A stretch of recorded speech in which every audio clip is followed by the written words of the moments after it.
Victoire au Seigneur de la vie. Victoire au Dieu de l'infini. Victoire au nom de Jésus-Christ.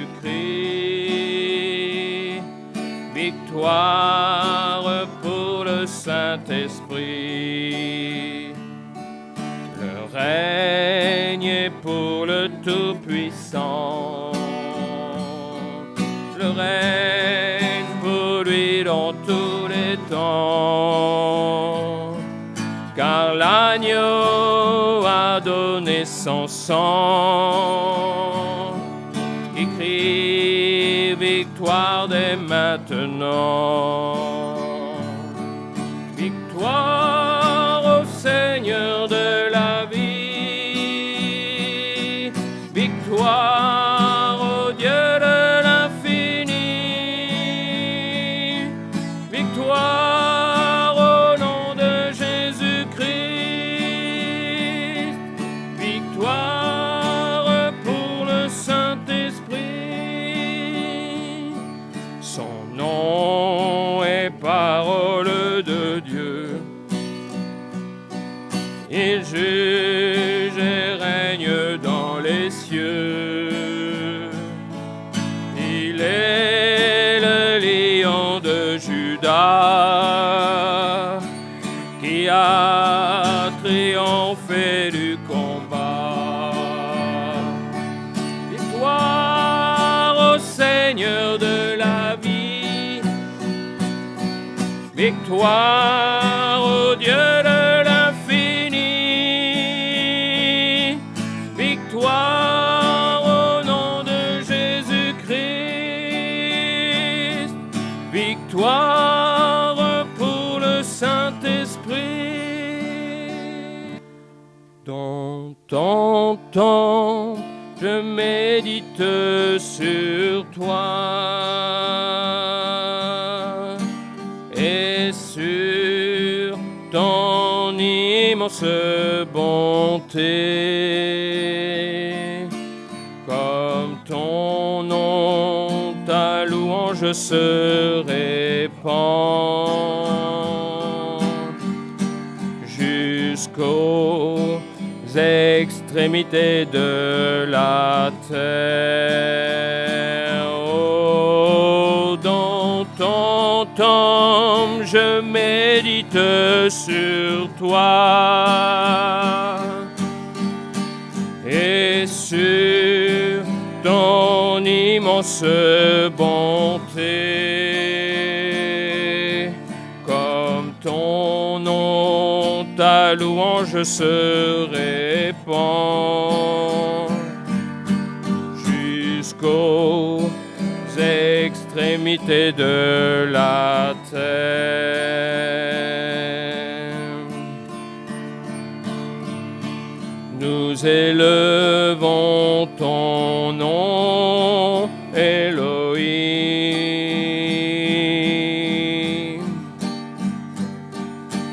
Tu es vraiment digne de louange. Ta louange se répand sur toute la terre. Ta louange se répand sur toute la terre.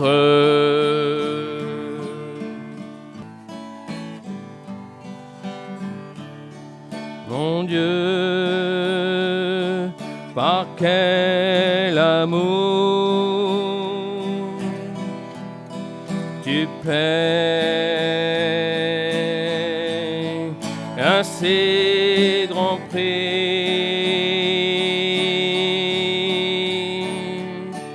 pour moi, pour que je sois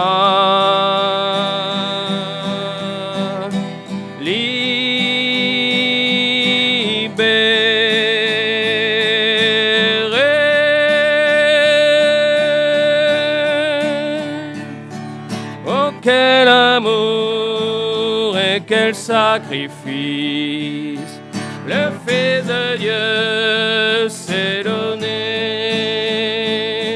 Pour moi il paye et pour moi il meurt.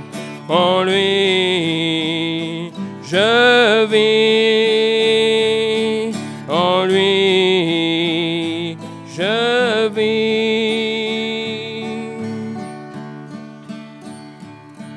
Quand sous leurs yeux tu meurs, tout seul et méprisé, le sang ainsi versé coule sur moi.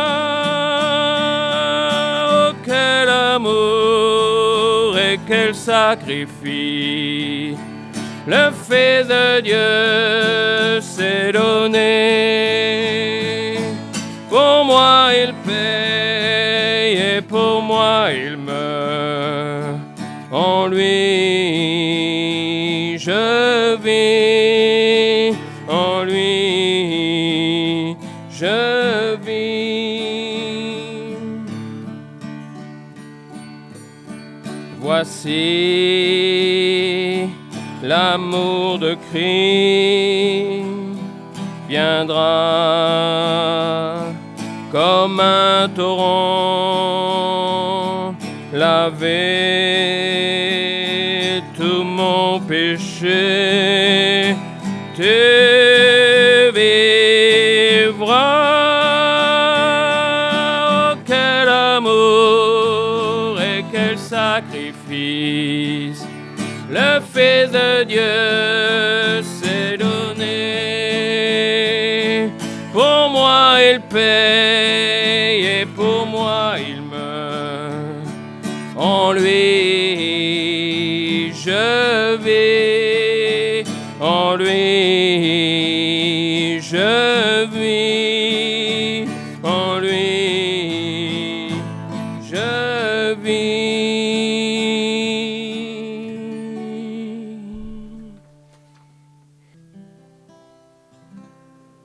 Mystère de Jésus-Christ, homme et Dieu réunis en parfaite harmonie, roi humble de cœur, Seigneur d'éternité, dans notre humanité, suprême humilité s'abaisse et lave nos pieds.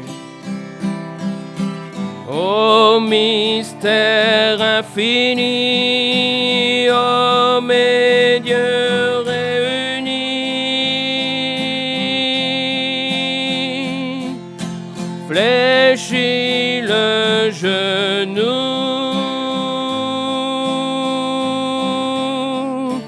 car il est ton Dieu.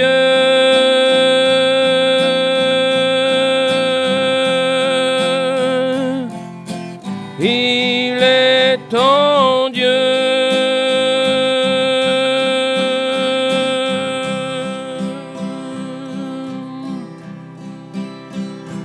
Du Père le reflet, innocent et parfait, pourtant il se soumet jusqu'à la croix.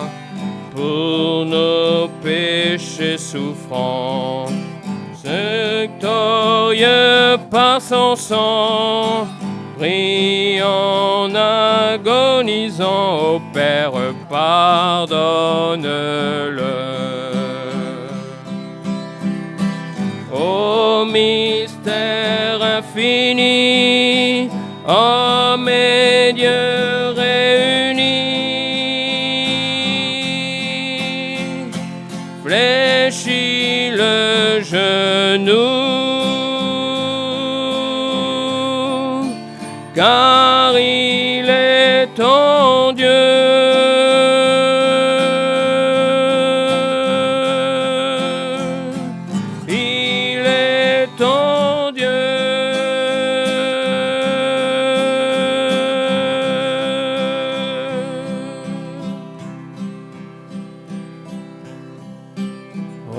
sagesse insondable, amour inaltérable, il naît dans une étable, il s'offre humblement. Roi aux mille richesses, se penche avec tendresse, porte notre faiblesse jusqu'au trône de Dieu. Ô mystère infini, homme et Dieu réunis, fléchit le genou,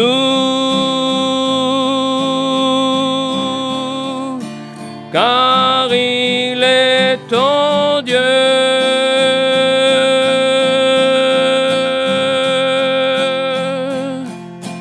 Il est ton Dieu.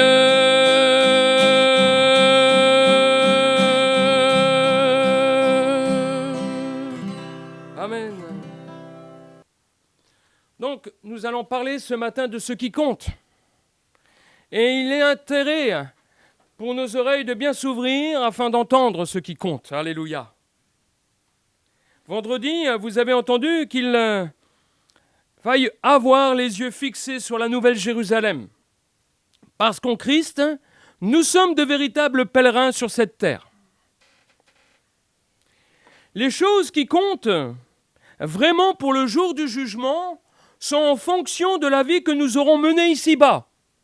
Bien sûr que nous ne pouvons pas acheter notre salut.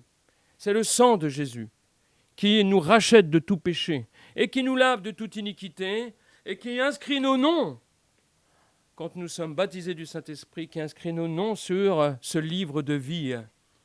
Amen.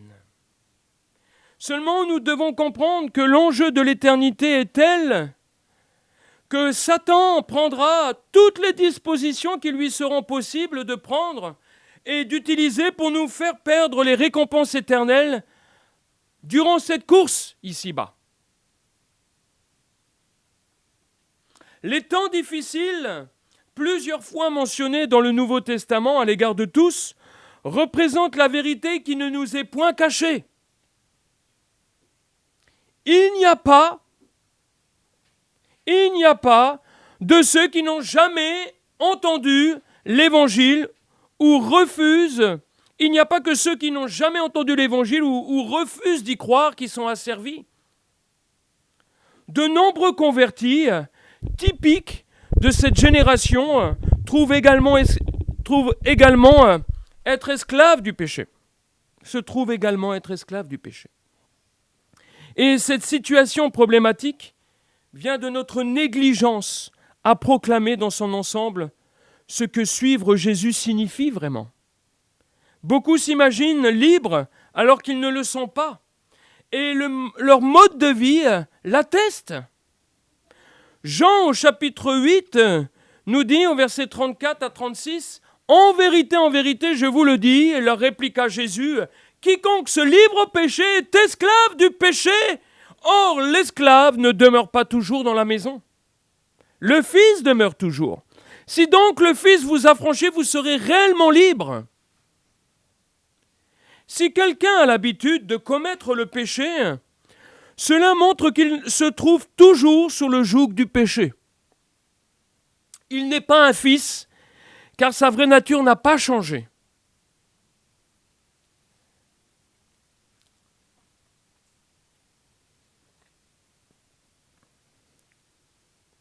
Il n'est pas un fils, car sa vraie nature n'a pas changé.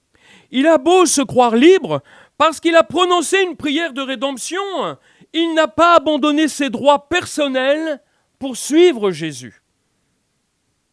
Il chérit encore ses libertés, qui en réalité sont des contrefaçons, en plus de rechercher les bienfaits du salut. Il chérit ses libertés, en plus de rechercher les bienfaits du salut. Mais on ne peut posséder les deux. On ne peut posséder les libertés et les bienfaits du salut. Vous vous souvenez de cette parole du Seigneur qui nous a dit qui nous dit que nous ne pouvons pas servir deux maîtres. Ou nous servirons Mammon, ou nous servirons le Dieu Tout-Puissant. Ces individus peuvent commencer leur expérience de personnes nées de nouveau dans la joie, l'enthousiasme et la passion, parce qu'elle est revigorante et nouvelle. Néanmoins, leur nature inchangée finira par se manifester. Mais elle ressurgira cette fois dans un milieu chrétien, sous couvert d'un mode de vie et d'un vocabulaire évangélique. Et c'est pourquoi elle est si trompeuse. Or, le Nouveau Testament nous met en garde contre cet écueil. Vous savez, c'est comme le bateau qui fait naufrage sur un récif. Eh bien, il n'est plus un bateau à part entière, même s'il demeure, en apparence, pour un peu de temps, au-dessus des eaux, un bateau. Et il n'en a plus du tout la fonction. 2 Timothée au chapitre 3 nous dit en verset 1, « Sache que dans les derniers jours, il y aura des temps difficiles. » Il y aura des temps difficiles. Et je crois vraiment que nous vivons dans les derniers jours. Cela ne fait aucun doute. Lorsque l'on regarde les versets prophétiques des Écritures, elles prédisent le retour imminent du Seigneur Jésus. L'apôtre Paul annonce que notre époque sera la plus difficile pour les chrétiens.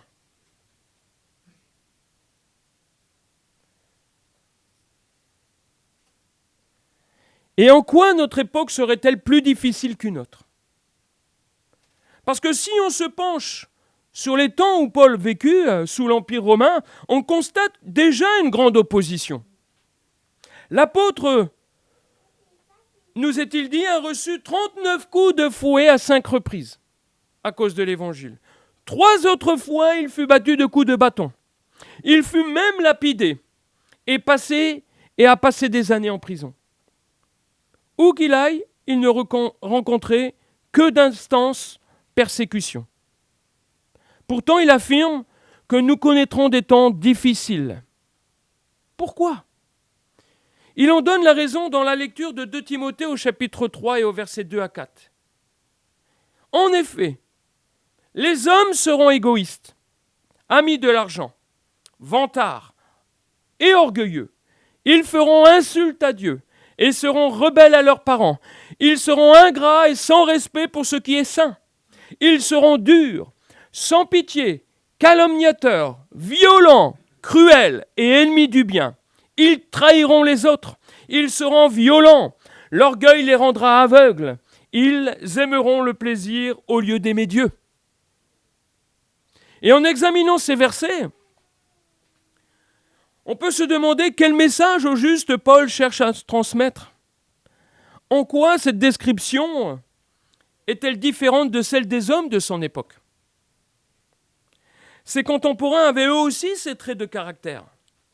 Ils étaient égoïstes et amis de l'argent. Ils ne respectaient pas les choses de Dieu. Ils étaient durs, ils étaient sans pitié. L'apôtre Pierre, lui, déclare aussi, le jour de la Pentecôte, à tous les dispersés venus à la fête de Dieu, dans les Actes au chapitre 2, 40, avec plusieurs autres paroles, Pierre les conjurait, les exhortait, disant « Sauvez-vous de cette génération perverse ». C'était déjà le cas. C'était déjà une génération perverse. Alors, pourquoi donc Paul décrit-il ainsi notre génération, désignant les temps que nous connaissons comme les plus difficiles pour les chrétiens ?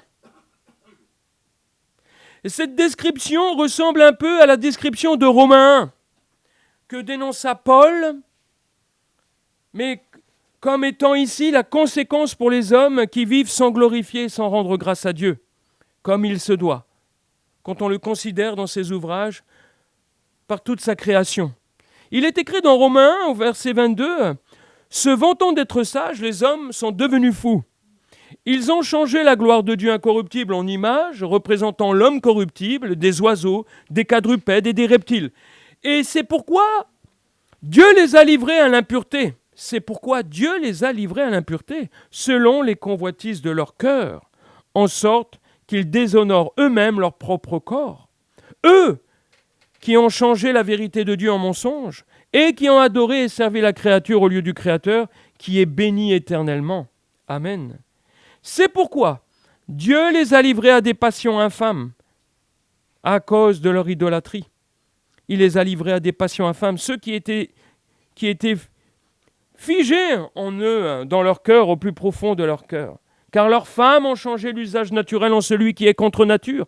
Et de même, les hommes, abandonnant l'usage naturel de la femme, se sont enflammés dans leurs désirs les uns pour les autres, commettant homme avec homme des choses infâmes et recevant en eux-mêmes le salaire que méritait leur égarement. Comme ils ne se sont pas souciés de connaître Dieu, Dieu les a livrés à leur sens réprouvé, pour commettre des choses indignes, étant remplis de toute espèce d'injustice, de toute méchanceté, de cupidité, de malice, plein d'envie, plein de meurtres, plein de querelles, plein de ruses, plein de malignité, rapporteurs, médisants, impies, arrogants, hautains, fanfarons, ingénieux au mal, rebelles à leurs parents, dépourvus d'intelligence, de loyauté, d'affection naturelle, de miséricorde. Et bien qu'ils connaissent le jugement de Dieu, déclarant dignes de mort ceux qui commettent de telles choses, non seulement ils les font, mais ils approuvent ceux qui les font. Voyez, c'est le passage qui pourrait être en corrélation avec celui que nous venons de lire pour les temps difficiles.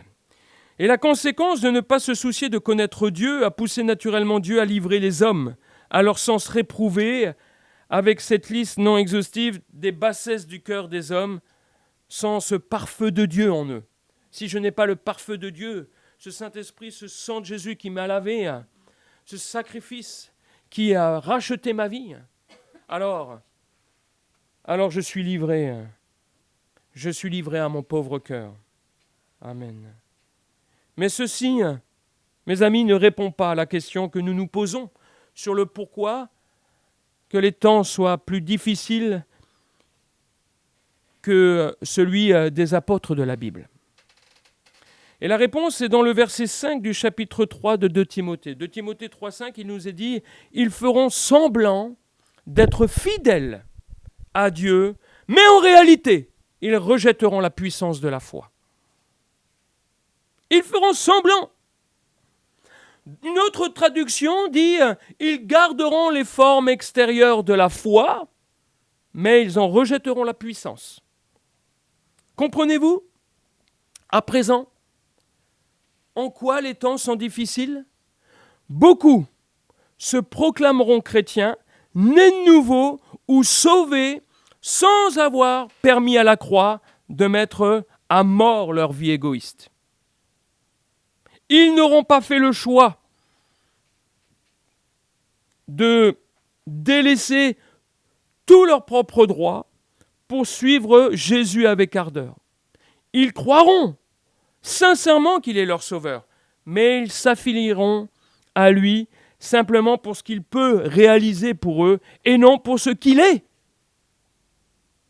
C'est comme si une femme épousait un homme ou inversement pour son argent, même si elle ou il l'aime, elle ou il ne l'aime pas pour les bonnes raisons.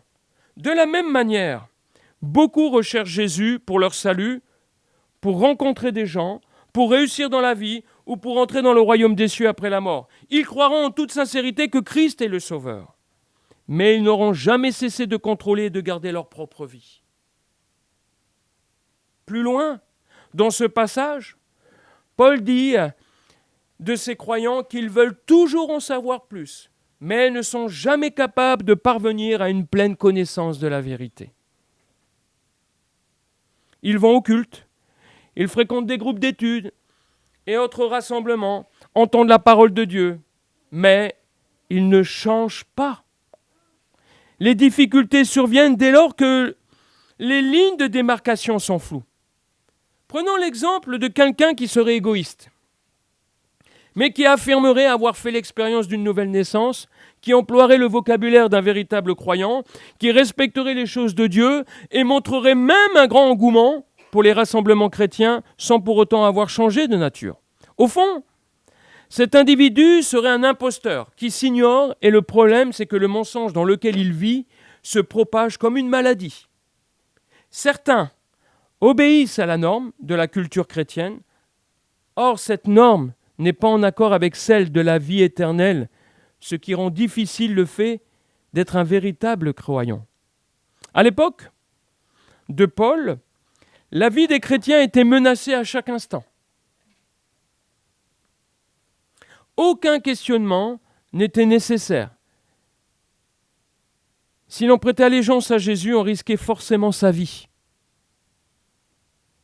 2 Timothée 3 nous dit au verset 10 à 13, « Pour toi, tu as suivi de près mon enseignement, ma conduite, mes résolutions, ma foi, ma douceur, ma charité, ma constance, mes persécutions, mes souffrances. À quelle souffrance n'ai-je pas été exposé à Antioche, à Icône, à Lystre? Quelle persécution n'ai-je pas supportée? Et le Seigneur m'a délivré de toutes. Or, tous ceux qui veulent vivre pieusement en Jésus-Christ seront persécutés. Mais les hommes méchants et imposteurs avanceront toujours plus dans le mal, égarant les autres et égarés eux-mêmes. » L'enseignement que l'on apporte aux autres n'est pas le seul critère d'être digne de confiance, mais les épreuves que l'on endure et le sens que l'on donne à sa vie fait que nous sommes vraiment dignes. Ce n'est pas que la parole dans la bouche. Ce n'est pas le seul critère d'être digne de confiance. Il y a aussi les épreuves à traverser, que l'on endure. Et il y a aussi le sens que l'on donne à sa vie. Ce qui faisait de Paul un témoin, ce n'était pas l'exaucement de ses prières. Ce n'étaient pas les prodiges qui l'accompagnaient, ni la popularité de son ministère, ni même son don hors du commun à enseigner la manière de la parole de Dieu. Non, ce n'est pas vers ces caractéristiques-là qu'il attirait l'attention des gens.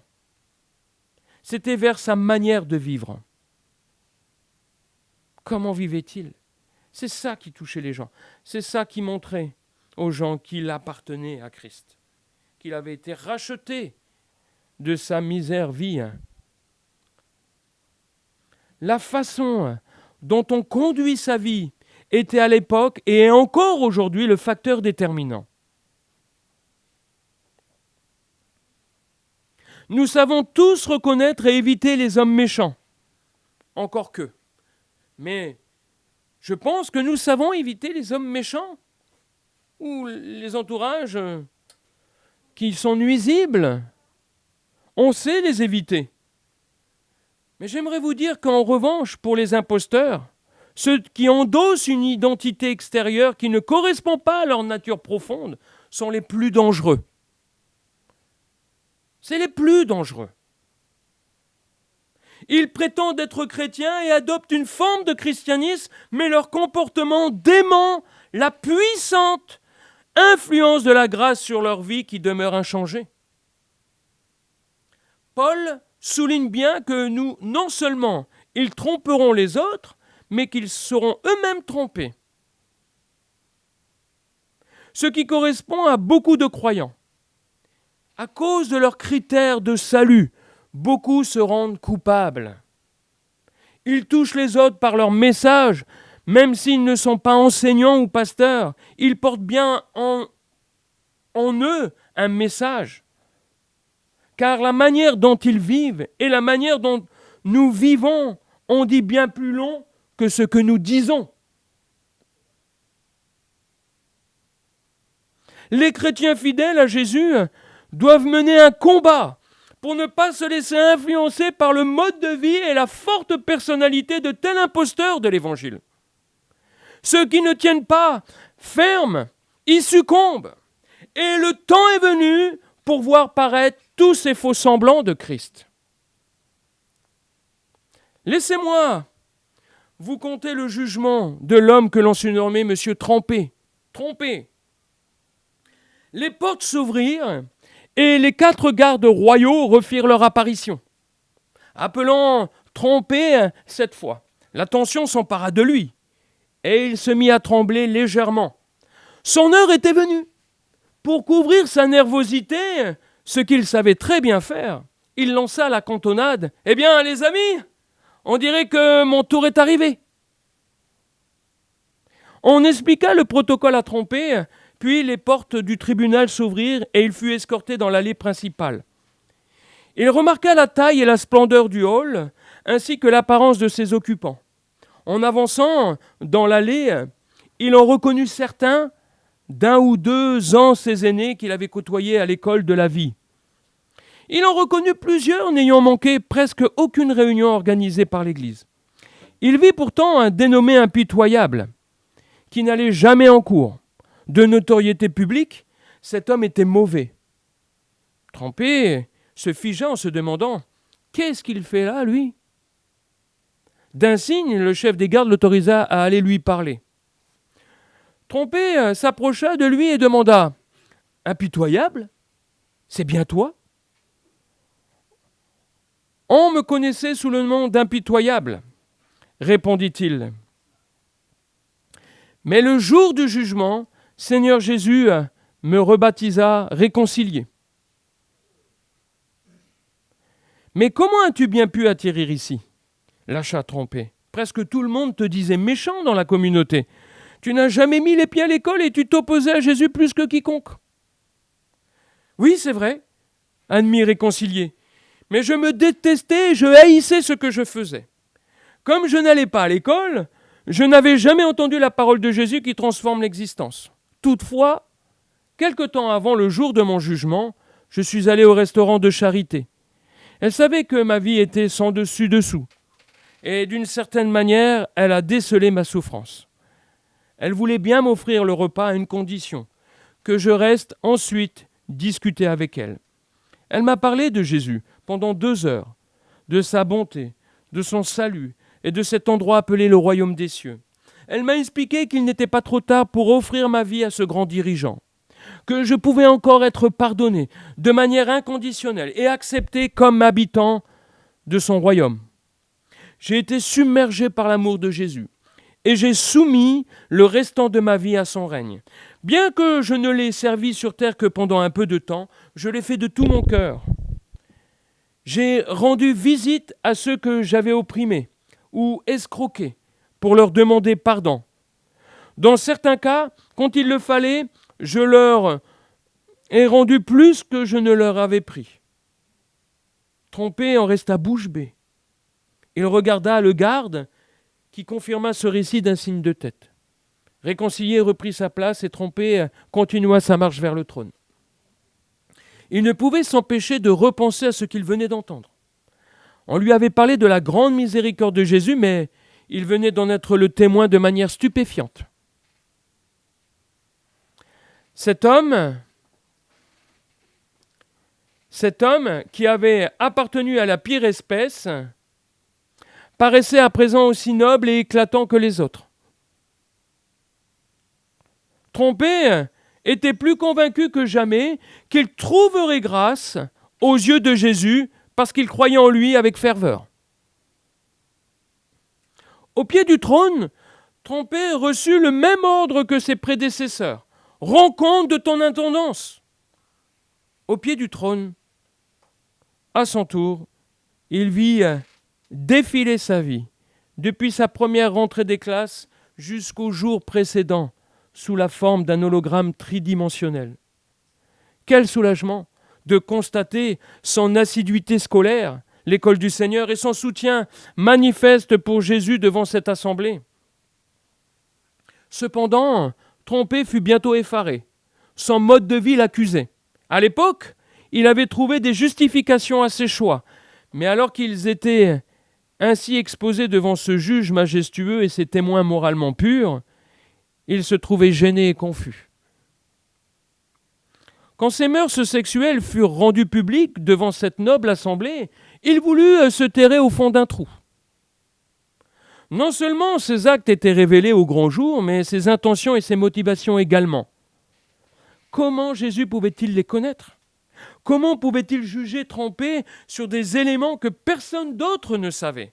Ses secrets les plus profonds n'étaient plus dissimulés. L'assemblée tout entière voyait sa soif du gain dans ses transactions commerciales, dans ses ventes de maisons, puis des terrains. Elle constatait qu'il avait souvent usé de calomnies et propagé de fausses rumeurs pour arriver à ses fins. Il semblait que tout ce qu'il avait entrepris avait été motivé par son désir de s'enrichir toujours plus. Il avait souhaité que tout se passe comme il l'entendait. Et tout ce qu'il avait désiré n'avait servi que ses propres intérêts. Les faits étaient indéniables. Néanmoins, Trompé se rassurait en se disant que tout cela n'avait guère d'importance, puisqu'il avait cru en Jésus et clamé haut et fort son allégeance. Quand la vie de Trompé eut été passée en revue, Jésus se tourna vers le scribe royal et demanda : « Le nom de Trompé figure-t-il dans le livre de vie ?» ?»« Non, monseigneur, répondit le scribe. Trompé annonça Jésus. Tu t'es rendu coupable de m'avoir renié. Tu seras conduit dans le pays de l'esselé pour y passer le reste de tes jours dans le tourment des ténèbres, du désespoir et de la solitude. Trompé resta paralysé par ce coup de massue. Il réfléchissait à toute vitesse. Non, c'est une erreur. Cela ne peut pas être en train de m'arriver. Je suis croyant, partisan de Jésus. Comment cela renier ? En quoi vous ai-je renié ? Demanda-t-il précipitamment. N'as-tu pas tenu compte des avertissements de tes propres professeurs à l'égard de ceux qui font profession de connaître Jésus, mais par leurs œuvres le renient ? Mais grand roi, se défendit Trompé, j'ai fréquenté votre école. Fidèlement, j'ai été présent en cours et engagé dans de nombreuses activités, je vous ai appelé même Seigneur. Pourquoi m'appelles-tu Seigneur, Seigneur, et ne fais-tu pas ce que je dis ? Rétorqua immédiatement Jésus. N'as-tu pas entendu quand j'ai déclaré que tous ceux qui avaient l'air fidèles n'étaient pas forcément bons ? Ce ne sont pas tous ceux qui me disent Seigneur, Seigneur qui entreront dans le royaume des cieux, mais seulement ceux qui font la volonté de mon Père. Au jour du jugement, beaucoup me diront Seigneur, Seigneur. C'est en ton nom que nous avons été prophètes. Alors je leur déclarerai, je ne vous ai jamais connus. Allez-vous-en, vous qui commettez le mal.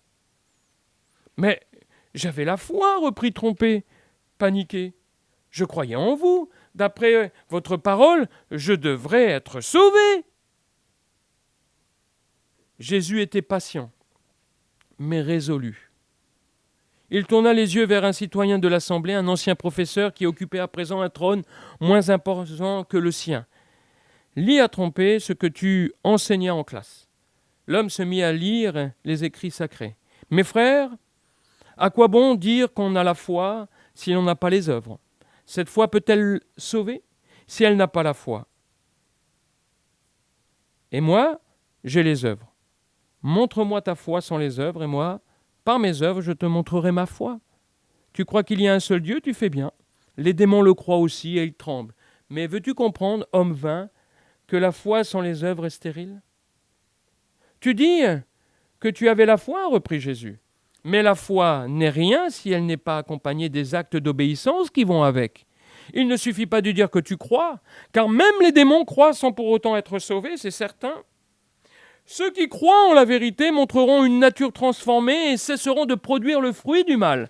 Tu as continuellement porté le fruit de Dagon. Seigneur des ténèbres, ce qui ne fait que démontrer qu'au fond de ton cœur, tu n'as jamais cru en moi. Tu dis la façon de faire du Seigneur n'est pas bonne. Trompé avait bien du mal à comprendre tout ce qui se disait, il protesta. Mais qu'en est-il d'impitoyable, ce méchant ? J'étais meilleur que lui. Comment avez-vous pu le laisser entrer alors que vous voulez me mettre dehors ? Vous êtes injuste. Tu dis la façon de faire du Seigneur n'est pas bonne ? Répondit Jésus. Écoute, est-ce ma façon de faire qui n'est pas bonne ? Ne sont plutôt tes façons de faire qui sont mauvaises ? Si une personne mauvaise se détourne de mal, qu'elle commet, elle respecte les lois et fait ce qui est juste, elle sauvera sa vie. Si elle se rend compte de ses mauvaises actions, et si elle s'en détourne, elle vivra, c'est sûr, elle ne mourra pas. Mais j'ai partagé votre parole et témoigné de vous autour de moi, cria Trompé, avec une rage et frustration. Je me suis même porté volontaire pour faire des remplacements à l'école. Tu récites mes commandements. Tu dis que tu as fait une alliance avec moi, répondit Jésus d'un ton plus sévère. mais tu n'acceptes pas mes reproches et tu rejettes mes paroles. Quand tu vois un voleur, tu te mets avec lui. Tu fréquentes ceux qui commettent l'adultère. Tu ne retiens pas tes paroles méchantes. Ta bouche fabrique des mensonges. Devant les autres, tu parles contre ton frère. Tu dis du mal du fils de ta mère. Voilà ce que tu fais. Est-ce que je peux me taire? Est-ce que vraiment je suis comme toi? Pour moi, tu es coupable. Et je mets tout devant tes yeux. Trempé garda le silence. Il avait beau creuser les méninges, il ne trouvait plus rien à dire pour sa défense. Le roi attendit quelques instants. Puis il ordonna au serviteur, liez-lui les pieds et les mains, et jetez-le dans les ténèbres du dehors, où il y aura des pleurs et des grincements dedans. À l'approche du chef des gardes, Trompé se mit à blasphémer contre Jésus, contre les gardes et contre les habitants du royaume des cieux. Fou de rage, il se débattit violemment. Toute trace de bien avait été engloutie par la révélation de sa vraie nature. Après lui avoir lié les pieds et les mains, on le sortit de l'auditorium sous le flot continu de ses injures. Comme indépendant, il fut enfermé dans une cage en attendant que tous aient été jugés. Quand Trompé ne fut plus à l'intérieur de l'auditorium, Jésus s'adressa à l'assemblée des témoins. Il y a des gens qui se croient purs alors qu'ils ne sont pas lavés de leurs souillures. Voyez-vous, il n'y a rien d'étonnant, mes amis, à la condamnation d'un tel imposteur, car elle n'est que le prolongement du sillon qu'il traça dans l'Église et sur la terre. On s'entend. La guerre s'oppose à l'influence de ceux qui ont perverti l'amour de Dieu afin de justifier leur conduite impie. Leurs attaques s'avèrent plus mortelles que toutes les persécutions qui viennent de l'extérieur. Vous savez, leur façon d'être sont plus dangereuses que les lois qui vont à l'encontre des principes bibliques, les lois que nous avons aujourd'hui dans le monde. Et je ne peux pas ici les énumérer. Elles ont une influence plus forte encore que n'importe quelle secte ou fausse religion, ces faux semblants. Elles sont éternellement fatales pour les chrétiens. Vous vous demandez peut-être en quoi cela s'applique aux membres de l'Église? Dans Jude, un dernier verset, il est écrit Jude 3, 4. C'est l'avant-dernier livre de la Bible. Il ne contient qu'un chapitre. Il est écrit « Bien-aimés, comme je désirais vivement vous écrire au sujet de notre salut commun, je me suis senti obligé de le faire afin de vous exhorter à combattre pour la foi qui a été transmise aux saints une fois pour toutes, car il s'est glissé parmi vous certains hommes dont la condamnation est écrite depuis longtemps, des impies qui changent la grâce de notre Dieu en dissolution et qui renient notre seul Maître et Seigneur Jésus-Christ. Ceux auxquels Jude se réfère ici rejettent et nient Jésus-Christ. Or, personne ne pourrait faire cela au sein de nos églises tout en étant considéré comme chrétien. Si vous avez quelqu'un qui se lève au milieu de nous et qui nous dit qu'il nie, qu'il renie, qu'il nie Jésus, alors il serait démasqué. C'est pour ça qu'il ne le fait pas ouvertement. Qu'est-ce qui vous fait croire que les croyants étaient plus vulnérables à l'époque de Jude? Il est écrit que des hommes mauvais sont venus parmi nous en secret. Nul aujourd'hui, comme au temps de Jude, ne pourrait intégrer l'assemblée et nier de sa bouche le tout en secret. Alors comment le rejette-t-il? Il est écrit dans Tite, c'est le dernier passage, Tite 1,16. Comment le rejette-t-il, ce Seigneur?